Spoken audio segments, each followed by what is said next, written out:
వెళ్ళాలి చెప్పండి? ఎందుకు వెళ్ళాలి చీమల దగ్గరికి? జ్ఞానం చీమలతో వస్తుందా? మనకి ఎక్కడైనా ఆహారం దొరికిందనుకోండి, మనం ఒక్కళ్ళు వెళ్ళి చాటుగా పెట్టుకొని, అరే ఎవరు చెప్పకిండ్రా, ఎవరికి ఆల్రెడీ చెప్పక వీళ్ళు వాళ్ళు వచ్చేలోపు ఏం చేస్తాం? ఎక్కడన్నా ఒక 10 రూపీస్ పడిపోయింది అనుకోండి, వెనక ముందు ఎవడైనా ఉన్నాడో చూసుకుంటాం లేదా? చూసుకొని పక్కన ఏం చేస్తాం? జేబులో వేసుకుంటాం. కానీ చీమలు అలా కాదు.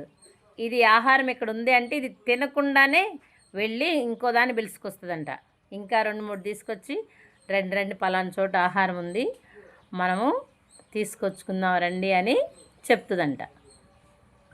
అలా చెప్పడం వల్ల ఏమవుతుంది? అవన్నీ చీమలు చాలా వస్తాయి చూడ. అమ్మో ఇన్ని చీమలు పొట్టొచ్చింది అనుకుంటాం. చీమలు ఏం చేస్తాయంటే చాలా పాఠం నేర్పిస్తాయి మనకి, అవునా?